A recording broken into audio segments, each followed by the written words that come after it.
I'm Leslie. I'm the School Programs Coordinator at the North Carolina Zoo, and today I'm coming to you from our Rocky Coast habitat to talk more about Arctic food webs. Now, did you know that June 8th is actually World Ocean Day, and over 70% of our planet is covered in water? So that means the health of the oceans is incredibly important to the health of our world. Now, one way that oceans stay healthy is through food webs, which kind of keep everything in balance. And you might be thinking Arctic waters, Leslie, seem too cold to have so many organisms in them, but they are teeming with life. So let's dive on in and learn a little bit more.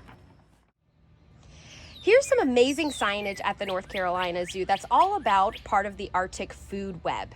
Now, our food web and all food webs are incredibly important because they help keep the environment in balance. And that balanced chain or balanced web, if anything falls from it, then that's going to break the whole entire thing.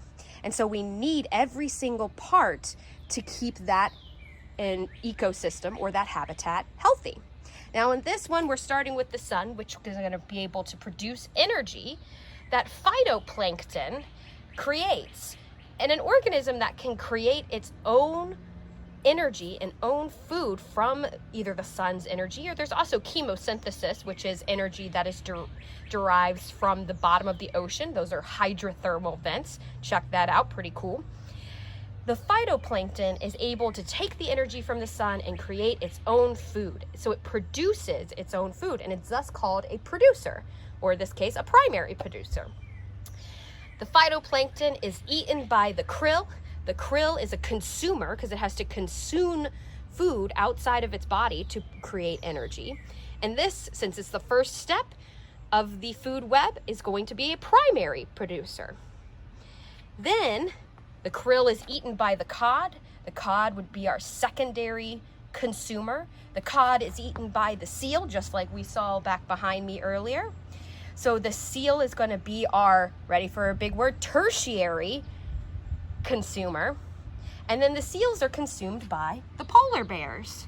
Now the polar bears are our apex predator in this food web, which means that they are at the top of the food web.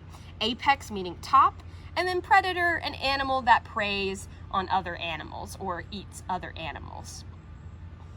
And that being at the top of the food chain is really important because everything keeps each other in balance to keep a nice, healthy ecosystem.